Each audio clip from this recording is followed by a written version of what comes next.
Hello hello. तो कैसे हैं आप लोग। तो मैं आपका बायो रामलाल आ गया सेकंड क्लास में ये इलेक्ट्रोमैग्नेटिक इंडक्शन के। यार मेरी पढ़ाई सही से नहीं हो पा रही, आप लोग की भी नहीं हो पा रही है ना इस टाइम। सोच रहा हूँ फिजिक्स से बोर हो गया हूँ मैं। थोड़े दिन के लिए फिजिक्स पॉज करूँगा, बायोलॉजी रिवाइज मारूंगा, ऐसा मैंने सोचा है।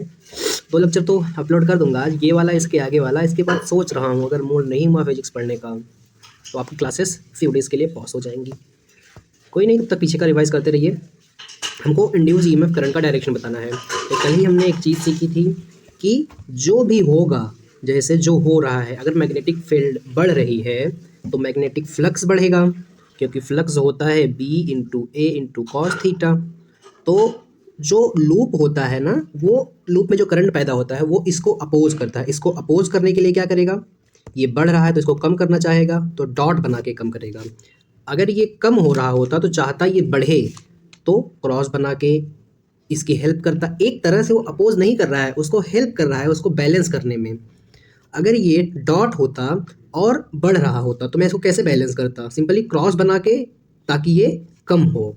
अगर डॉट कम हो रहा है, ये एक्सटर्नल की बात हो रही है, तो जो इंड्यूस ईएमएफ होगा करंट की वजह से, जो इंड्यूस करंट की वजह से ईएमएफ होगा, वो चाहेगा, वो करंट ऐसा चाहेगा कि ऐसी फील्ड बने जो इसको बढ़ाए, तो इसको बढ़ाने के लिए डॉट बनाएगी और तब ये बढ़ने लगेगा, तब ये बैलेंस हो जाएगा। ये बढ़ रहा है तो ये कम होगा। तो ये मत सोचना कि डॉट को कम करने लगेगा, ऐसे नहीं कम कर सकते डॉट को ना, क्रॉस बना के कम कर सकते हैं। देखो, जहाँ जहाँ कम हो रहा है वहाँ वहाँ सेम फील्ड बन के बढ़ा रहा है, लेकिन जहाँ जहाँ बढ़ रहा है वहाँ उसकी अपोजिट फील्ड बना के बढ़ा रहा है। बहुत कंसेप्चुअल है ये वाला पार्ट बट थोड़ा सा सिर्फ ध्यान दे देंगे तो काम हो जाएगा। चलते हैं अपने क्वेश्चंस पे। क्वेश्चंस करेंगे हम, क्वेश्चन के थ्रू सारी चीज़ें समझ में आ जाती हैं। अब मुझे डायरेक्शन ऑफ इंड्यूस ईएमएफ बताना है, इसमें चारों में बताना है। तो मुझे सिर्फ एक बात बता दो, क्या अगर मैं इस पॉइंट पर इसका फोटो खींचा है, देखो ये था ऐसे गया, मैंने 4 पोजीशन पर ऐसे खिचिक खिचिक खिचिक खिचिक 4 जगह पर इसकी फोटो खींची। जब यहाँ पर इसकी फोटो खींची, जब यहाँ पर फोटो नहीं कह सकते आप, बट पोजीशन है, ये इस साइड वेलोसिटी जा रहा है, तो जब ये जा रहा होगा तो ये मैग्नेटिक फील्ड इससे दूर है, मैग्नेटिक फील्ड तो इससे दूर ही है, तो इसमें कोई फ्लक्स घुस ही नहीं रहा है, मतलब कोई मैग्नेटिक फील्ड इसके स्क्वायर में तो पास ही नहीं हो रही है। जब इसके स्क्वायर में पास ही नहीं हो रही तो फ्लक्स दो होगा वो जीरो हो जाएगा। फ्लक्स जीरो है तो इंड्यूस करंट भी मेरा जीरो होगा, क्योंकि कोई फ्लक्स पास ही नहीं हो रहा है भाई। करंट इंड्यूस कब होता है, जब फ्लक्स चेंज हो, या फिर बी ए कॉस थीटा, इन तीनों में कोई चेंज हो। तीन मतलब चाहे बी चेंज हो, चाहे एरिया चेंज हो, चाहे थीटा चेंज हो, तीनों में कोई चेंज होगा तो फ्लक्स चेंज होगा। फ्लक्स चेंज होगा तभी करंट इंड्यूस होगा। अब आते हैं बी में। बी इस साइड से वेलोसिटी से जा रहा है, तो देखो अभी 1 2 3 4 5 6 7 7 मैग्नेटिक फील्ड इसमें से पास हो रही है। जस्ट थोड़ा सा आगे जाएगा तो देखो बढ़ जाएंगी। तो यहाँ पर क्या मैं कह सकता हूँ कि मैग्नेटिक फील्ड इंक्रीज होगी तो फ्लक्स इंक्रीज होगा। तो इसमें जो करंट वायर में पैदा लेगा वो कुछ इस तरह से पैदा लेगा, एंटी क्लॉकवाइज या क्लॉकवाइज लेगा, कि वो इसको कम कर सके। अब इसको कम कैसे करते हैं, अभी अभी बताया था कि क्रॉस बना के, क्रॉस बन जाएगा तो इसको ये डिक्रीज करना चाहेगा। जब इसको मैग्नेटिक फील्ड को डिक्रीज करना चाहेगा तो क्रॉस बनेगा, और क्रॉस में मैग्नेटिक फील्ड बनने के लिए करंट किस डायरेक्शन में इंड्यूस होना चाहिए वो बताओ। क्रॉस मतलब अंदर, डॉट मतलब बाहर, क्योंकि बाहर अंटी बिंदी लगाती है, यहाँ पर बिंदी लगाया हुआ है। हमको जो इंड्यूस मैग्नेटिक फील्ड करानी है वो क्रॉस में करानी, मतलब अंदर। तो थंब को अंदर की तरफ मारो मारो, और फिंगर को कर्ल करो ऐसे, 4 फिंगर को कर्ल करो। तो ये जब 4 फिंगर को कर्ल करेंगे तो ऐसा कुछ आई की डायरेक्शन बन रही है। ये क्या है, क्लॉकवाइज या एंटी क्लॉकवाइज? बच्चे बच्चे को मालूम है भाई, ये क्लॉकवाइज है। तो हमारा जो इंड्यूस करंट होगा इसमें, आई जो होगा इंड्यूस वाला, वो मेरा क्लॉकवाइज होगा। बस अब इसमें आते हैं। अब ये जो मैग्नेटिक फील्ड है ना, इस डब्बे के अंदर कांस्टेंट है। तो जब इस डब्बे के अंदर हम हैं तो अभी भी यहाँ पर मैग्नेटिक फील्ड अब है, तो फ्लक्स तो आएगा भाई, लेकिन कांस्टेंट फ्लक्स आएगा। जब कांस्टेंट फ्लक्स आएगा तो देखो, फ्लक्स जो सी में से पास करेगा वो पास तो करेगा, कुछ भी पास करेगा, जीरो नहीं पास करेगा, बट ये कांस्टेंट है। लेकिन जो हमारा करंट इंड्यूस होता है, जिसकी वजह से ईएमएफ इंड्यूस होती है, वो तभी इंड्यूस होता है जब फ्लक्स चेंज हो रहा हो। मान लो इसमें से 1 2 3 4 5 6 7 8 9 10 11 12 लाइन पास कर रही है, तो यहाँ पहुंचेगा तब भी 12, यहाँ पहुंचेगा तब भी 12, अगर ये इसके अंदर है तो फ्लक्स कांस्टेंट है, इसीलिए कोई करंट इंड्यूस नहीं होगा। अब इसमें आते हैं। जब इसमें आएंगे तो देखो ये बाहर निकल रहा है, मतलब देखो इतना पार्ट बाहर इतना पार्ट अंदर, तो थोड़ी देर बाद इसका और पार्ट बाहर आ जाएगा, तो एक तरह से ये डॉट कम हो रहे हैं। जब डॉट कम होंगे तो फ्लक्स कम होगा, मैग्नेटिक फील्ड कम होगी तो फ्लक्स कम होगा, मतलब मेरी मैग्नेटिक फील्ड डिक्रीज हो रही है। अब हम इसको कैसे बैलेंस करें? सिंपली मैग्नेटिक फील्ड इंक्रीज करके या फिर मैग्नेटिक फील्ड बना के। तो मैग्नेटिक फील्ड डॉट वाली कैसे बनेगी? कैसे बनेगी सोचो। डॉट वाली बनानी है, मतलब ऐसे बनानी है, तो इंड्यूस करंट को ऐसे करना पड़ेगा। मैं तो साला अपने मन में सोच लेता हूँ कि डॉट वाली बनानी है, थंब को बाहर रखो, फिंगर को कर्ल करो, एंटी क्लॉकवाइज करंट इसमें पैदा कर दो। इंड्यूस का मतलब होता है पैदा करना, इंड्यूस का हिंदी में मतलब एकदम देसी लैंग्वेज में। तो यहाँ पर जो करंट है वो मेरा एंटी क्लॉकवाइज आ जाएगा। आगे चलेंगे अगले सवाल पर। अब देखो, इस वायर में करंट जा रहा है, मुझे इंड्यूस्ड करंट बताना है ए और बी में किस डायरेक्शन में होगी। तो जब ये यहाँ से ऐसे जा रहा है तो इसकी वजह से मैग्नेटिक फील्ड कैसी होगी? देखो, करंट की तरफ थंब रखो, थंब रखा और नॉक किया, इसको ए वाले को ऐसे नॉक करेंगे तो ए वाले में अंदर होगी मैग्नेटिक फील्ड। कौन सी वाली? एक्सटर्नल वाली, जो पैदा ले रही है। और जब नॉक करके इसे फिंगर करके ऐसे निकालोगे तो इसमें तो अंदर से बाहर आ रहा है, तो इसमें डॉट वाली मैग्नेटिक फील्ड होगी। कौन सी वाली? एक्सटर्नल वाली। तो मैग्नेटिक फील्ड तो पता चल गई। करंट मेरा कम हो रहा है तो ये क्रॉस वाला कम हो रहा होगा, डॉट वाला भी कम हो रहा होगा। तो करंट जो इसमें इंड्यूस होगा वो चाहेगा कि मैं इसको बढ़ाऊं। कैसे बढ़ाएगा? अपोज करके नहीं, मतलब कैसे इसको बढ़ाएगा, मतलब बैलेंस कैसे करेगा कि चाहेगा कम ना हो। तो कम हो रहा है तो ये ऐसा करंट है, वो चाहेगा क्रॉस में फील्ड तैयार हो, अंदर की तरफ और मैग्नेटिक फील्ड बने। तो अंदर की तरफ और मैग्नेटिक फील्ड बनाने के लिए ये देखो मैं इसमें आ गया, इसमें थंब रखा, फिंगर को कर्ल किया। अंदर की तरफ और मैग्नेटिक फील्ड बनाने के लिए आई को क्लॉकवाइज इंड्यूस होना पड़ेगा, तो इसका आंसर क्लॉकवाइज आ गया। अब इसमें देखते हैं, इसमें डॉट कम हो रहा है तो डॉट को बैलेंस करने के लिए हम डॉट ही बनाएंगे, और डॉट मतलब बाहर, बाहर मतलब करंट को एंटी क्लॉकवाइज इंड्यूस होना पड़ेगा। तो यहाँ पर आई जो है वो एंटी क्लॉकवाइज हो जाएगी। आई होप आपको समझ रहा होगा, चीज़ें बहुत सिंपल है, थोड़ा सा कंसेप्ट है। अच्छा, ऐसा क्वेश्चन हमने कल के लास्ट लेक्चर में नहीं किया था? कल के लास्ट क्वेश्चन जो किया था, हाँ ऐसा क्वेश्चन तो हमने किया था। इसमें करंट आई जा रहा है, जाने दो, थंब उसकी तरफ करो, थंब उसकी तरफ करो, फिंगर को कर लो। राइट हैंड करना है हमेशा, याद रखना, लेफ्ट मत कर लेना। फिंगर करो, थंब करो करंट की तरफ, लो फिंगर थंब कर लिया और फिंगर को कर्ल करो। तो क्या इसमें अंदर से बाहर मतलब डॉट में मैग्नेटिक फील्ड क्रिएट होगी, और जब फिंगर को ऐसे घुमाएंगे तो इसमें बाहर से अंदर मतलब क्रॉस में मैग्नेटिक फील्ड बनेगी। कौन सी वाली? एक्सटर्नल वाली। ये मेरी एक्सटर्नल वाली बनेगी इसकी वजह से। अब करंट तो इंक्रीज हो रहा है तो ये वाली फील्ड इंक्रीज होगी, ये वाली भी इंक्रीज होगी। तो एक बात बताओ, डॉट में फील्ड बढ़ रही है तो इस लूप में ऐसा करंट पैदा लेना चाहेगा जो इस फील्ड को कम कर सके। तो डॉट को कम करने के लिए क्रॉस मैग्नेटिक फील्ड बनाएगा, और क्रॉस मैग्नेटिक फील्ड के लिए थंब अंदर जाएगा, फिंगर मेरी इस स्क्वायर के इस लूप के थंब अंदर जाएगा, फिंगर मेरी कर्ल होगी, तो एंटी क्लॉकवाइज करंट, मतलब एक सेकेंड, अंदर गया फिंगर कर ली, क्लॉकवाइज करंट, भाई ऐसा करंट इसमें इंड्यूस होगा। ठीक, अब इसमें आते हैं, ऐसा मतलब क्लॉकवाइज। अब इसमें आते हैं, इसमें मैग्नेटिक फील्ड क्रॉस में बढ़ रही है तो इसमें ऐसा आई पैदा लेना चाहेगा जो इसको बैलेंस कर सके। क्रॉस में फील्ड बढ़ रही है तो डॉट में फील्ड बढ़ेगी इसको बैलेंस करने के लिए। तो डॉट मतलब थंब बाहर और फिंगर को कर्ल मतलब एंटी क्लॉकवाइज करंट। तो यहाँ पर करंट एंटी क्लॉकवाइज हो जाएगा। सिंपल है यार, कितना सिंपल है सोचो। अब देखो, ये थोड़ा सा अच्छा सवाल है, ज़्यादा नहीं, थोड़ा सा। इसमें ये इस v वेलोसिटी से अंदर जा रहा है, ये मेरा v वेलोसिटी से अंदर जा रहा है। क्वेश्चन में दिया है कि करंट जो है वो एंटी क्लॉकवाइज फ्लो हो रहा है, ये क्वेश्चन में दिया है, गिवन है, और ये v से अंदर जा रहा है। तो क्या मेरा एरिया धीरे धीरे कम होता जाएगा? हाँ, जब एरिया कम होगा तो फ्लक्स क्या होता है भाई? बी ए कॉस थीटा। तो एरिया कम होगा तो फ्लक्स भी कम होगा, फ्लक्स कम होगा। जब फ्लक्स कम हो रहा है और करंट मेरा एंटी क्लॉकवाइज है, एंटी क्लॉक मतलब यहाँ से बाहर ऐसे thumb anti clockwise, finger curl करो तो मैग्नेटिक फील्ड बाहर बन रही है, अकॉर्डिंग टू ये क्वेश्चन के अकॉर्डिंग है। अब जब मैग्नेटिक फील्ड बाहर बन रही है और ये मैग्नेटिक फील्ड कम हो रही है तो जो इसमें नया करंट इंड्यूस होगा ये पहले वाला करंट है, लेकिन जो करंट इसमें अब पैदा लेगा कि ये इसको बढ़ा सके, तो इसको बढ़ाने के लिए क्या करेगा? डॉट में फील्ड बनाएगा, और डॉट में फील्ड बनाने के लिए करंट को एंटी क्लॉकवाइज फ्लो करना होता है। तो जो आई इंड्यूस होगा वो मेरा एंटी क्लॉकवाइज में इंड्यूस होगा, जिसकी वजह से मैग्नेटिक फील्ड डॉट में बनेगी, जिसकी वजह से ये इसको बैलेंस कर पाएगा। ध्यान से मेरे वर्ड्स को सुनना, एक एक वर्ड्स को बहुत अच्छे से बताया। तो डॉट में जब बनेगी ये, इसका मतलब मैग्नेटिक फील्ड बाहर बनेगी, तो परपेंडिकुलर आउटसाइड द पेपर मेरा सही होगा। अच्छा सवाल था, मेरे वर्ड्स पे जरा फिर से समझना।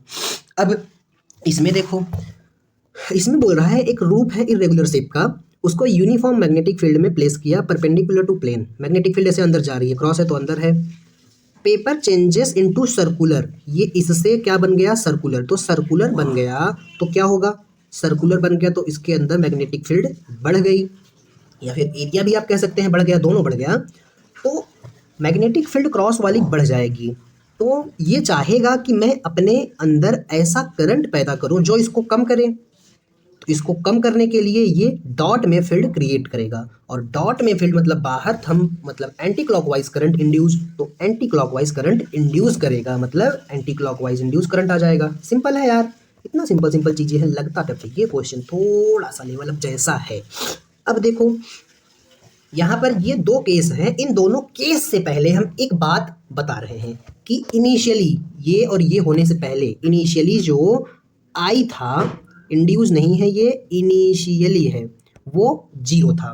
ठीक है, तो आई जीरो था तो भाई बी भी जीरो ही रहेगा, कोई करंट ही नहीं है। ठीक है, कोई दिक्कत नहीं। अब जब इसमें बी और आई जीरो है तो इसमें भी बी जीरो रहेगा, कोई दिक्कत नहीं। अब पहला केस, जब हमने की को क्लोज किया, क्लोज मतलब ऐसे की को बंद किया, तो यहाँ पर एक्सटर्नल ईएमएफ लगाया है, यहाँ से करंट जाएगा, यहाँ से करंट आएगा, तो करंट इस डायरेक्शन में आएगा। तो थंब को नीचे किया, लो नीचे किया, आपकी जैसा कि दिख रहा है, और मैंने फोर फिंगर को कर्ल किया, तो ये देखो ये इसमें तो अंदर जाके थप्पड़ मार रही है, लेकिन जब इस साइड मेरा ऐसे घूम के आएगा तो ये बाहर निकलेंगी, तो इसमें मैग्नेटिक फील्ड डॉट में आ जाएगी। तो पहले मैग्नेटिक फील्ड जीरो थी, जीरो से मैग्नेटिक फील्ड मेरी डॉट में कुछ तो आई, तो मैं कह सकता हूँ मैग्नेटिक फील्ड इंक्रीज हुई, जीरो से कुछ तो आई, तो पैदा तो ली है भाई। अब जब ये पैदा ली है तो इसमें ऐसा करंट चाहेगा पैदा हो, ऐसा या ऐसा, जो इसको अपोज कर सके या फिर इसको बैलेंस कर सके। डॉट में फील्ड बढ़ी तो इसको कम करेगा क्रॉस बना के, और क्रॉस मतलब अंदर, तो इसके अंदर थंब रखो, ये क्रॉस मैग्नेटिक फील्ड, फिंगर को कर्ल करो, तो कर्ल करेंगे तो क्लॉकवाइज मेरा करंट पैदा लेगा। तो यहाँ पर पहले का आंसर आ जाएगा आई इंड्यूस क्लॉकवाइज, एक आंसर आ जाएगा, ये एक आंसर है।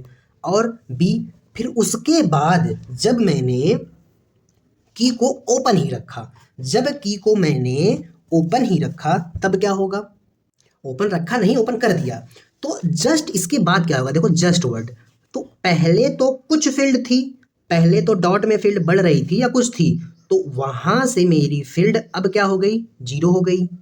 तो क्या मैं कह सकता हूं कि मेरा जो बी डॉट है वो कम हुआ। अब इस कम को बैलेंस करने के लिए डॉट में हम चाहेंगे मैग्नेटिक फील्ड पैदा ले, और डॉट मतलब थंब बाहर, थंब बाहर, फिंगर कर्ल, फिंगर कर्ल मतलब ये देखो कर्ल कर रहा हूँ आपके सामने, तो ये कैसा कर्लिंग है, एंटी क्लॉकवाइज। तो इसके लिए करंट जो है वो एंटी क्लॉकवाइज इंड्यूज लेगा, इंड्यूज मतलब पैदा लेगा। तो दूसरे केस में करंट जो है वो एंटी क्लॉकवाइज, पहले केस में क्लॉकवाइज। सिंपल, आगे चलेंगे। अब देखो ये थोड़ा सा और अच्छा सवाल, ये अच्छा सवाल क्यों, ध्यान से देखना। बोल रहा है करंट ए से बी में जाएगा इंड्यूस करंट, या बी से ए में जाएगा, या कोई करंट नहीं जाएगा।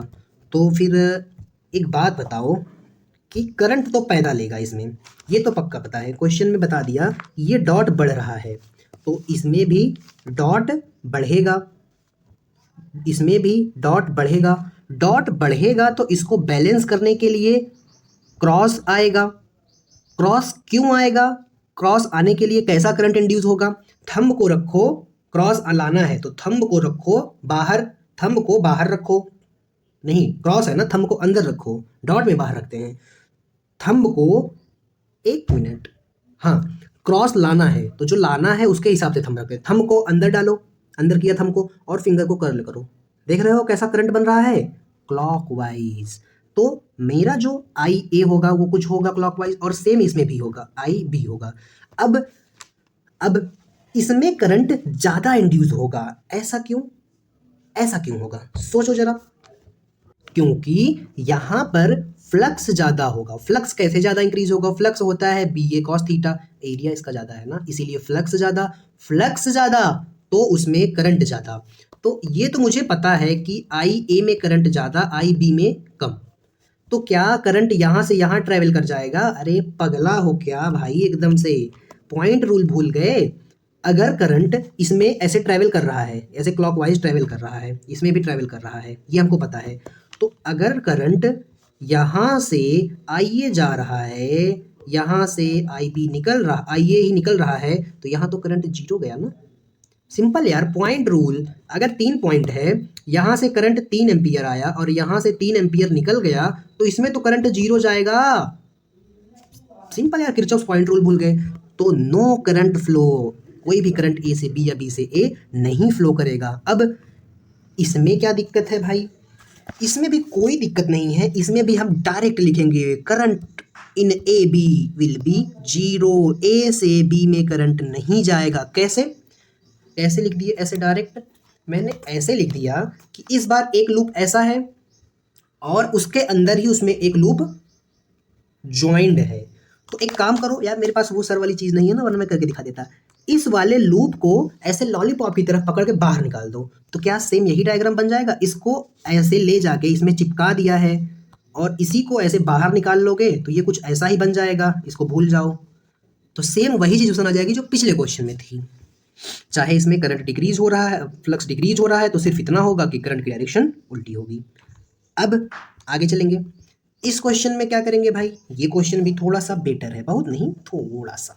अब इस क्वेश्चन में हमको बताया है कि अब मैं थोड़ा सा अपना गियर बढ़ाऊंगा क्योंकि बहुत स्लो चल रहा था, क्योंकि बेसिक्स थे। मैग्नेटिक फील्ड कम हो रही है, तो मुझे बताना है करंट ए बी और सी डी में किस तरह से, किस डायरेक्शन में जाएगा। ए बी से बी सी, बी सी से ए बी, ए सी से ए डी। तो यहाँ पर जो लूप हमारा होगा ना, ये वाला लूप होगा। ये हमको इस एरिया का काम है और किसी का काम नहीं। तो एक बात बताओ, डॉट में फील्ड कम हो रही है, इसको बैलेंस करेंगे डॉट में फील्ड बना के।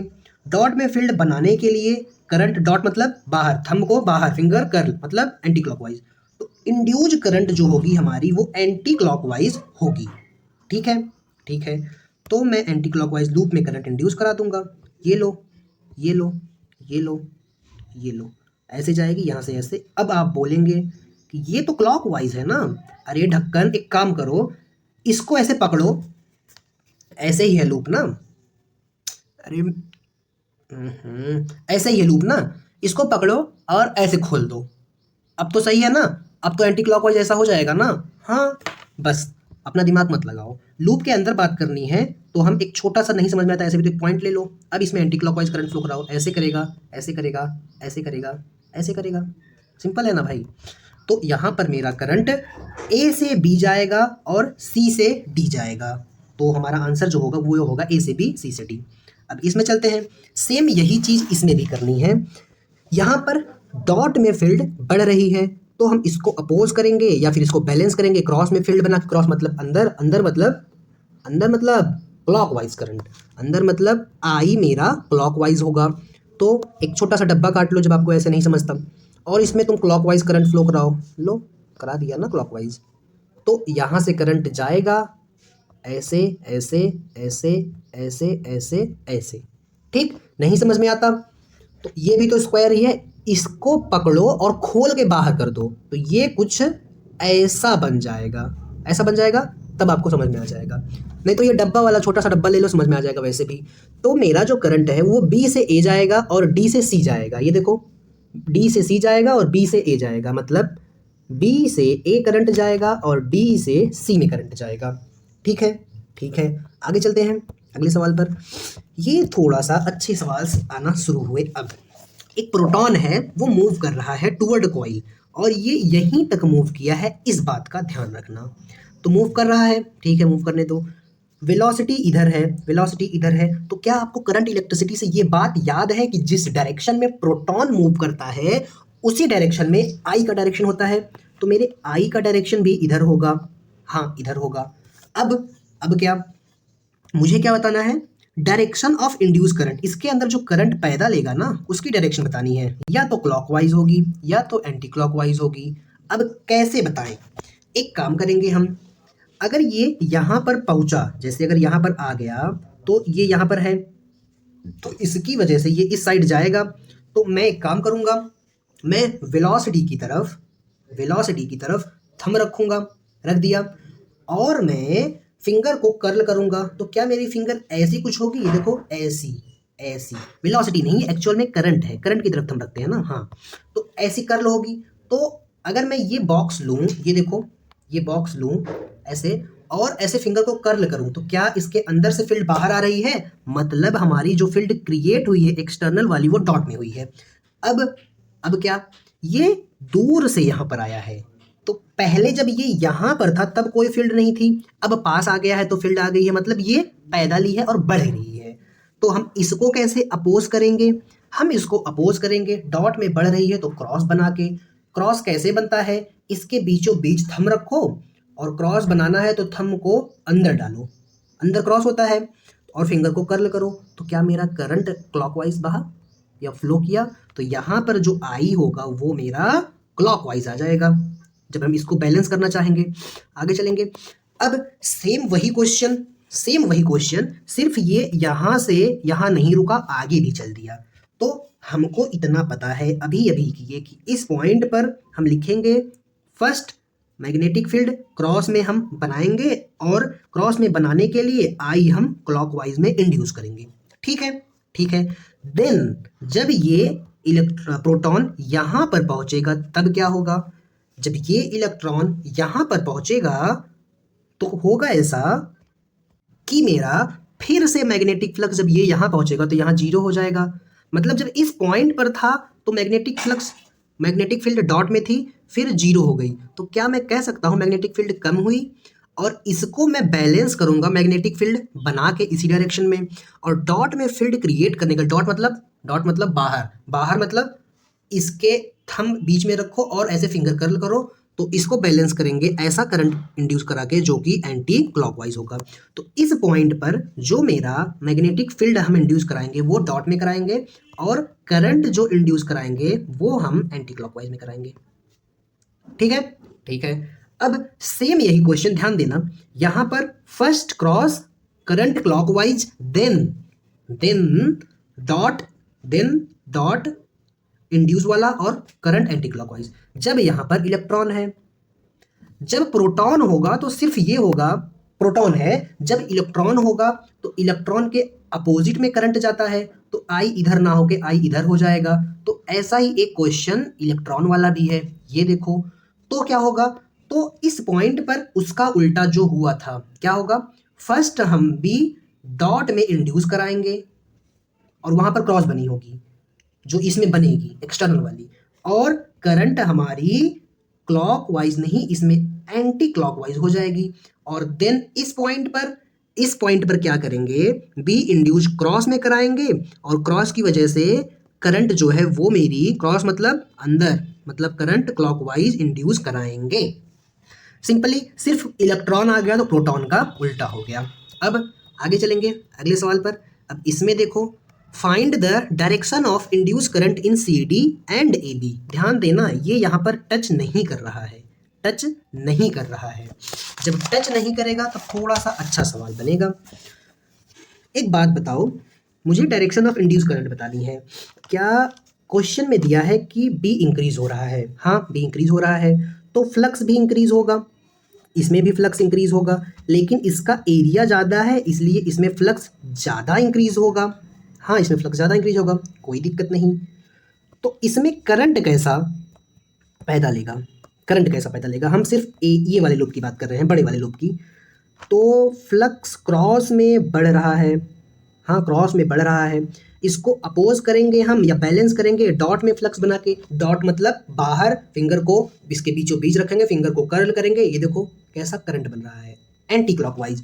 तो ऐसा करंट इसमें ट्रेवल करेगा, इसको हम बोल देते हैं कुछ आई ए, जिसकी वैल्यू है 8।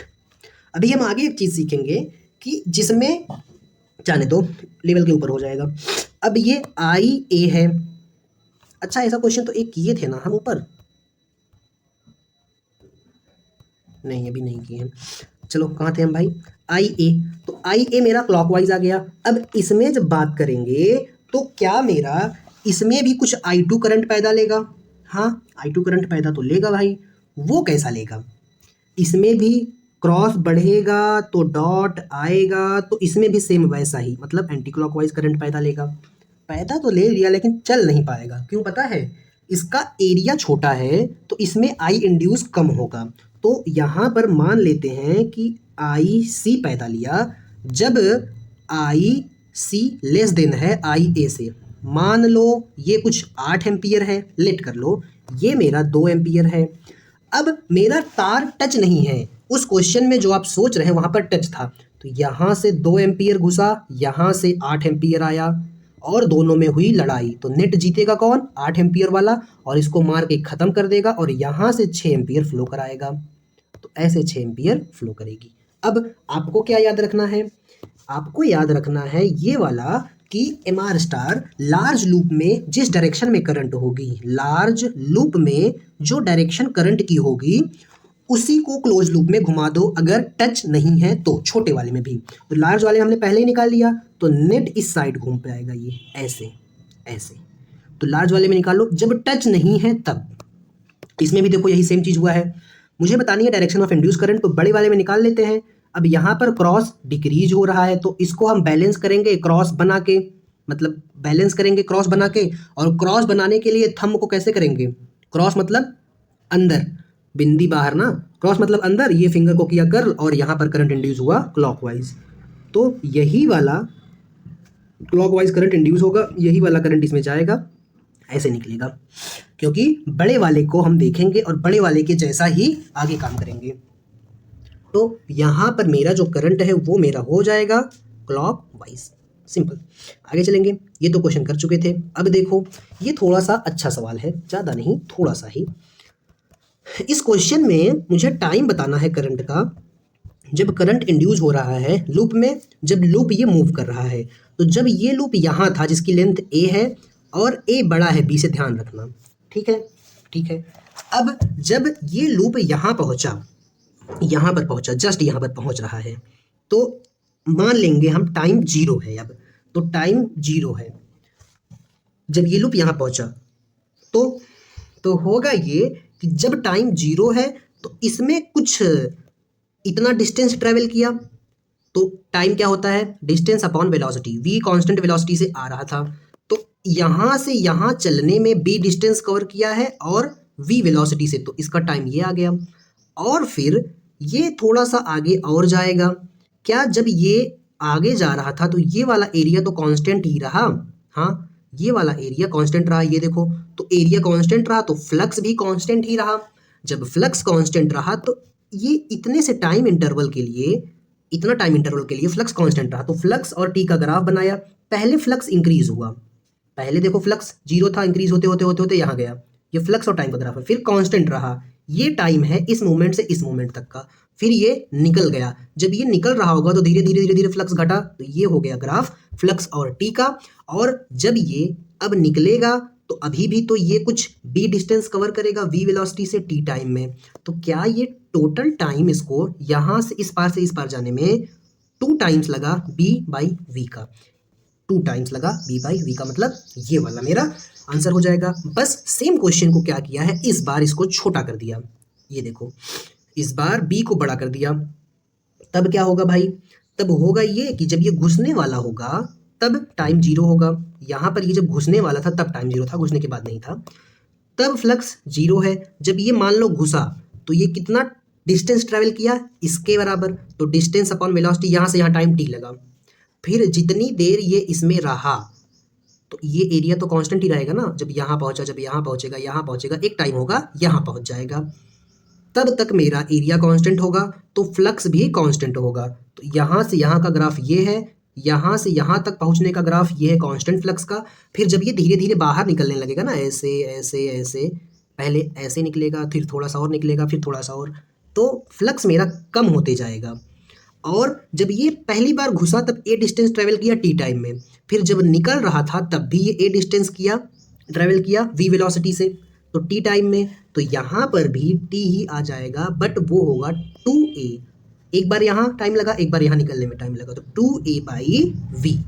ऐसा वाला कौन सा आंसर है? ये वाला। अच्छा सवाल है ये, सवाल थोड़े से लेवल अप है। अब एक बात बताओ, सर ने क्लास में कैसे करवाया था इस क्वेश्चन को? एक बार मैग्नेट था, ऐसे एक बार मैग्नेट नहीं, टोरॉइड था, उसमें से ऐसे इसको पास किया। तो जब ये इसके पास जा रहा था तब ये चाह रहा था ना आए, जब घुस जाएगा तब ये चाहेगा इससे दूर ना जाए। वो पोपू मामा और कोयल मामी की कहानी, जब पास आओगे तो नहीं चाहूंगी आओ, रिपेल करूंगी, भागो भागो, लेकिन जब दूर जाने लगोगे तो अट्रैक्ट करूंगी, मत जाओ ना मुझे छोड़ के प्लीज बाबू, ऐसा वाला सीन। अब डायग्राम में जैसा कि दिख रहा है, एक बार मैग्नेट है, वो दो कॉमन एक्सेस के मूव कर रहा है, कॉइल ए और कॉइल बी। जब यहाँ से ये निकलेगा, जब यहाँ से निकलेगा, मान लो पहले यहाँ था, अब यहाँ है, कुछ देर बाद यहाँ रहेगा, तो होगा क्या? इसमें कुछ करंट इंड्यूस होगा, इसमें ऐसा करंट इंड्यूस होगा जब ये इसके पास आ रहा होगा, तो जब ये इसके पास आ रहा होगा तो इसमें कुछ ऐसा करंट इंड्यूस होगा जो चाहेगा कि ये रिपेल हो, और रिपेल होने के लिए इमेजिनरी मैग्नेट बनेगा, यहाँ पर साउथ, यहाँ पर नॉर्थ। अब यहाँ पर साउथ बनने के लिए इसमें करंट जो इंड्यूस होगा या तो क्लॉकवाइज होगा या तो एंटी क्लॉकवाइज होगा। सोचो क्या होगा? अब इसमें ये होगा कि ये क्वेश्चन ही यहाँ से नहीं है, ये क्वेश्चन स्टार्ट ही यहाँ से हो रहा है, तो इन दोनों के बीच क्या होगा? रिपल्सन होगा। ये चाहेगा दूर नहीं, अट्रैक्शन होगा। ये वाला चाहेगा कि इससे दूर ना जाए, तो यहाँ पर अट्रैक्शन होगा, और ये वाला चाहेगा कि मेरे पास ना आए, तो यहाँ पर रिपल्सन होगा। तो ये अट्रैक्शन दिखाने के लिए यहाँ पर एक इमेजिनरी मैग्नेट बनाएगा जिसका साउथ इधर होगा, नॉर्थ इधर होगा। क्यों? क्योंकि अट्रैक्ट करना है ना। अब ये कुछ, ये जो ये वाला ए है कुछ ऐसा है, ऐसा है, ऐसा, और यहाँ पर ऐसे एक मैग्नेट है, और यहाँ पर इमेजिनरी मैग्नेट बनेगा, यहाँ पर इमेजिनरी मैग्नेट बनेगा। तो जो इसमें इमेजिनरी मैग्नेट बनेगा, हमने मैग्नेटिक प्रॉपर्टी एंड मैटर में पढ़ा था, मैग्नेटिज्म मैटर में, कि साउथ से इलेक्ट्रिक फील्ड लाइन साउथ में घुसती हैं और नॉर्थ से निकलती हैं। मतलब यस और एन ऐसे इससे निकलती है, ऐसे इससे फील्ड निकलती है और इसमें ऐसे एंटर करती है हमेशा। ठीक है, तो ये साउथ है। हम ऐसा क्यों कर रहे हैं? करंट की डायरेक्शन जानने के लिए। एक भी बताऊंगा, बाकी रटवा दूंगा। अब तो यहाँ पर फील्ड लाइन ऐसे घुसेंगी, अट्रैक्शन होगा, तो क्या इसमें फील्ड लाइन ऐसे घुस रही हैं? तो मैं थंब को इधर करूंगा और फिंगर को कर्ल करूंगा। ये देखो ऐसे ही रखा हुआ है कॉइल। फिर मैं एक कॉइल को सीधा करके दिखा देता हूँ। ये देखो, क्या करंट इंड्यूस क्लॉकवाइज डायरेक्शन में बनी? तो इसमें जो इंड्यूस करंट होगी वो मेरी क्लॉकवाइज हो जाएगी। अब आप एक चीज याद रख लेंगे कि जो इमेजिनरी मैग्नेट बनता है ना, उसका जब साउथ पास में होगा, एस होगा तो क्लॉकवाइज आई, और नॉर्थ होगा तो एंटी क्लॉकवाइज आई। आप इसको रट लेंगे अच्छे से। किसके लिए है? Imaginary magnet. अब यहाँ पर ये इसके पास आ रहा है तो इमेजिनरी मैग्नेट बनेगा, वो चाहेगा पास ना आए, तो ये यहाँ पर साउथ बना लेगा। तो जब ये साउथ बना लेगा तो इमेजिनरी मैग्नेट में एस हो गया, तो ये भी चाहेगा कि यहाँ पर साउथ बन गया, साउथ मतलब क्लॉकवाइज करंट, तो यहाँ पर भी क्लॉकवाइज करंट पैदा लेगा। तो दोनों में जो करंट है वो मेरा सेम डायरेक्शन में होगा। कंसेप्ट आप ये याद रख लीजिएगा कि साउथ है तो क्लॉकवाइज, नॉर्थ है तो एंटी क्लॉकवाइज। नहीं याद होता तो ऐसे याद रख लेना। क्लास वर्क सच में करना था। आई नो, बहुत ही बकवास है, बहुत ही बकवास है। मैं अपने नाम से सचिन क्लास वर्क करके नहीं आया है, सचिन क्लास वर्क करके नहीं, सचिन ने क्लास वर्क नहीं किया, सिंपल। अब इसमें देखते हैं, एक मेटेलिक रिंग है, ठीक है, मेटेलिक रिंग है, उसमें से मैं पास कर रहा हूँ, मेटेलिक रिंग अटैच की गई है दीवार से, उसमें से मैं पास कर रहा हूँ इस मैग्नेट को। तो यहाँ पर एक इमेजिनरी मैग्नेट बनेगा और ये इसके पास आ रहा है, तो ये चाहेगा पास ना आए, दूर रहे, दूर रहे, दूर रहे, तो ये चाहेगा रिपेल करे, तो ये यहाँ पर नॉर्थ बना देगा, यहाँ पर साउथ। और जब नॉर्थ बना तो करंट मेरा लूप में कैसा आएगा भाई? Anti clockwise. अब इसको याद करने के लिए बोला था मैंने, क्योंकि बार बार वो कंसेप्ट लगाने में टाइम वेस्ट होगा। तो एंटी क्लॉकवाइज करंट आया, लेकिन हमको क्या बतानी है? हमको करंट की डायरेक्शन ही बतानी थी, एंटी क्लॉकवाइज करंट, तो current in anti clockwise direction. आगे चलेंगे। अब यहाँ पे देखो, एक मैग्नेट है, उसको यहाँ से छोड़ा, ये एक रिंग है और ये नॉन कंडक्टिंग है, इस बात पे ध्यान देना। और ये यहाँ से ऐसे जाएगा, तो मेरा जो एक्सेलरेशन होगा वो कैसा होगा, मेरा एक्सेलरेशन जी के बराबर होगा, क्योंकि ये नॉन कंडक्टिंग रिंग है और इसमें कोई करंट इंड्यूस नहीं होगा, तो कोई मैग्नेटिक फील्ड नहीं पैदा लेगी जो इसको रिपेल या अट्रैक्ट कर सके। अब इसमें देखो, ये गलती से नहीं लगा है, ये सच में कट है। मेटेलिक कंडक्टर तो है लेकिन ये ज्वाइंट ही नहीं है। जब ये ज्वाइंट ही नहीं है तो इसमें करंट में, लूप में करंट ही जीरो हो जाएगा, कोई करंट ही नहीं होगा। तो यहाँ से जब ये जाएगा तो इसका ए जो है वो जी के बराबर हो जाएगा। अब यहाँ पर अच्छा सवाल है भाई, यहाँ पर जब ये आएगा, इसके पास में आएगा, ये कंडक्टर है, इस बार ये करंट बनाएगा। ये कंडक्टर है तो इसमें एक इमेजिनरी लाइन बनेगी, ये इसके पास आ रहा है तो ये चाहेगा पास मत आओ। जब पास आती है तो चाहते हैं रिपेल करो, दूर जाओ दूर जाओ। जब पास आओगे तो भगा दूंगी, दूर जाओगे तो अट्रैक्ट करूंगी। ये था पोपू मामा और कोयल मामी की कहानी। तो ये पास आ रहा है, तो इसके पास आ रहा है तो ये चाहेगा पास ना आए, तो नॉर्थ बनाएगा यहाँ पे। ठीक है, जब ये नॉर्थ बनाएगा तो एक मैग्नेटिक फील्ड क्रिएट करेगा जो इसको रिपेल करेगी। रिपेल मतलब इसके ए से आने के लिए कम करेगी। इसका एक्सेलरेशन नॉर्मली ए और जी के बराबर होता, लेकिन ये चाहेगी कि स्लो हो जाए। जब ये रिपेल करेगी तो भाई ये स्लो ही हो जाएगा ना, जी से कमी हो जाएगी। और जब ये यहाँ पर पहुँचेगा और ये दूर जा रहा होगा तो चाहेगी प्लीज़ मुझसे दूर मत जाओ बाबू, मैं तुम्हारे लिए क्या क्या नहीं कर सकती। तो अब ये जब जा रहा है लड़का तो इसको बुला रही है, तो जब बुलाएगी तो लड़का क्या है, इधर नॉर्थ है इधर साउथ है, तो बुलाने के लिए अट्रैक्ट करेगी, तो ये यहाँ पर नॉर्थ बनाएगी, यहाँ पर साउथ बनाएगी। अभी भी ये ए से जाने का, जी से जाने का ट्राई करेगा तो अट्रैक्ट करेगी, तो मैग्नेटिक फोर्स लगा के अपनी तरफ खींचेगी, मतलब इसका एक्सेलरेशन कम करेगी, तो ए लेस देन जी आ जाएगा। ये सवाल बहुत इंपॉर्टेंट है, तीनों सवाल अक्सर पूछे जाते हैं। अब ये कि ऑब्जर्वर को मैंने यहाँ पर खड़ा कर दिया और अब ये यहाँ से यहाँ आ रहा है, तो मुझे बताना है find the direction of induce current when magnet is moving toward the coil and when moving away. ये टुवर्ड द मूव कर रहा है, ये अवे मूव कर रहा है, तो इसमें क्या होगा भाई, इसमें होगा ये कि जब ये इसके पास आएगा तो इमेजिनरी मैग्नेट बनाएगा ये, तो ये पास आ रहा है तो चाहेगा पास ना आए, रिपेल करेगा, तो यहाँ से नॉर्थ बनाएगा, यहाँ से साउथ। और ये जो ऑब्जर्वर है इसको पहले दिखेगा साउथ, और साउथ का मतलब क्या होता है, सचिन ने क्लास वर्क नहीं किया, तो इसमें करंट जो है वो क्लॉकवाइज।